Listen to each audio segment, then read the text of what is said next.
Hello, welcome to the November edition of Spotlight on Downtown. I'm John Shannahan, the director of the Better Bennington Corporation.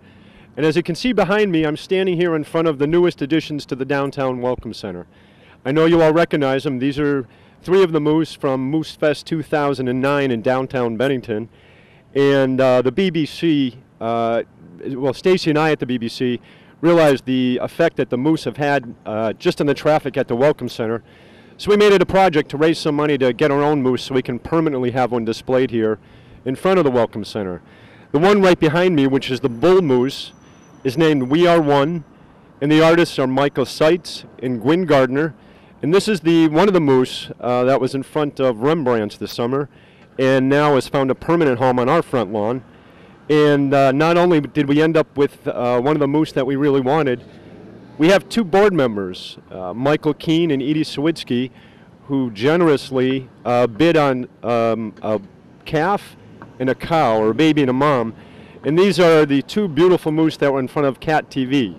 The small one, or the baby or the calf, is named Vermont's Gift, and the mom, or the cow, is named Vermont Legacy. Those two moose, we're glad that they stayed together, and they joined We Are One on the front lawn of the BBC. So they're going to be out here all winter, and then again in the spring we're going to take mom and baby and probably move them around to promotional events. But if you'd like to see them, just come on down to the Welcome Center. They'll be here all the time. Moosefest ended over a week ago, and since we put the moose on the front lawn, visitors are still stopping by and taking pictures, dozens of them every single day. And that leads us up to one of the subjects of today's show, and that is Moosefest 2009. For all of you who made it to the gala this year, it was spectacular. The place was overflowing with people, and the excitement level was very high for the auction.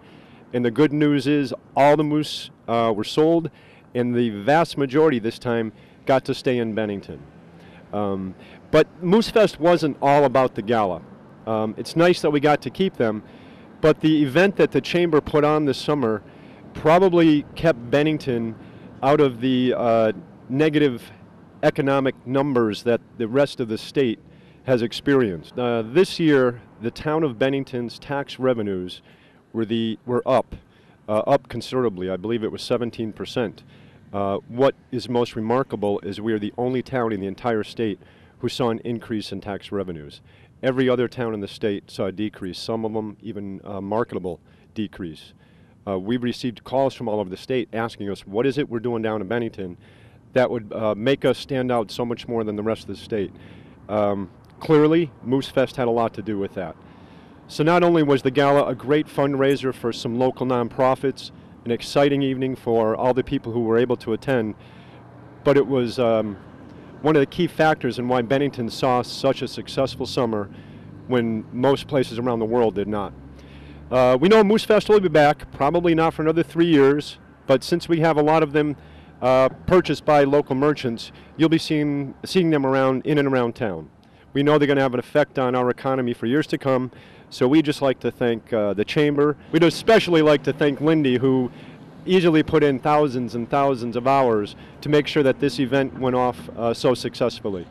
In speaking with all the merchants on Main Street, they all agree that Moosefest pretty much saved summer of 2009. Another event which is now a standard in Bennington is the Great Pumpkin Challenge. It wouldn't be the Great Pumpkin Challenge if there wasn't a great torrential downpour, and this year was no different. We were prepared for it, we were expecting it, and it showed up just on time. The killer is that the day before and the day afterward were spectacular, just like today. So I think next year we're going to pick another date.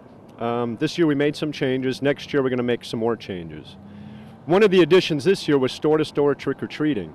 And although it really just downpoured almost nonstop all day long, I'm glad to say that the merchants were reporting that they had hundreds of kids that came into the stores despite the rain.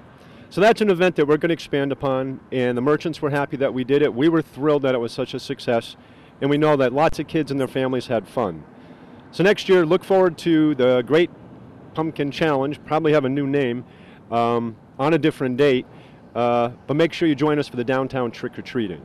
A lot of the merchants didn't have just candy, they had milk and cookie, and gave prizes away, make your own cookie, decorate your own candy bar, a lot of events for kids. So it was a lot of fun instead of just the candy. Next year it's going to be bigger and better, so put in your calendar to join us. It will be on the Saturday before Halloween. One large event during the Pumpkin Challenge is the Thrill the World. Lynn Boodle brought Thrill the World to Bennington in 2008 and redid it again this year in 2009. Thrill the World is a global attempt at a synchronized dancing record. Bennington last year joined in and we came in 9th place with 111 people. This year we had 117 people, and we'd like to especially thank the folks at the high school, Dave Barrio and the whole team over there, the Bennington Fire Department, Bennington Police Department. In addition to Dave, Lynn and her entire dancing troupe made the change and got it over there, and it all went off well. We also had Alicia Romack of Legacy Images of Vermont and Rich Ryder, who was our DJ that evening, and the whole staff and volunteers of Thrill the World. Again, it was 117 people, put us back on the world map, and this year there were 25,000 people from countries all over the world who made this a record synchronized dance around the globe. We'd also like to thank Linda Lee, who was our official photographer, and Kim from the Wellness Connection at Southwestern Vermont Medical Center for being the co-chair of the Thriller Dance. If you missed the dance, you can always go to youtube.com and check it out. Type in Thrill Bennington or Thrill the World Bennington, and you'll have some options when the screen opens up. There's a few clips there. If you type in Thrill Bennington 2009 or the official site, and then it says another one is video montage, where Alicia filmed a lot of the practice events as well and put it all together. Very interesting. It's great to see. So I recommend you go to youtube.com and check it out. Also, as a fundraiser for the Food and Fuel Fund in Bennington, Alicia Romack and Legacy Images of Vermont has prepared a montage and a copy of the official dance on CD. Those CDs are available at the Downtown Welcome Center. They're $10 each, and again, all the money from those videos goes to the Food and Fuel Fund. So please stop in, pick up a copy. You'll be doing a great job for the Food and Fuel, and you get your own copy of the dance, which you'll want to show people because it's exciting to watch. You can also pick up a few copies of the 2008 dance. There's a handful of those still available. They're $5. I also have them here at the office. So stop in or give me a call and I'll put one aside for you. Next stop, we're going to go over and look at some of the work that's being done on the fountain at Memorial Fountain Park right next door to the Welcome Center. Doesn't look like much behind me right now, but it takes a little imagination to see what this park is going to look like in a couple of years. As you can see, the Rotary Club, who has financed the restoration and the installation of the historic fountain, the base and the equipment have already been installed. Because it was so late in the year, they're going to hold off until next spring to actually install the fountain. But I urge you to come down this spring, and the fountain is going to go in even before the park is completed. It's a beautiful addition to downtown, and we're fortunate that it's right here next to the Welcome Center, and it's going to be a nice little place of peace and quiet and some serenity in the middle of downtown Bennington. But we need your help in getting this park completed.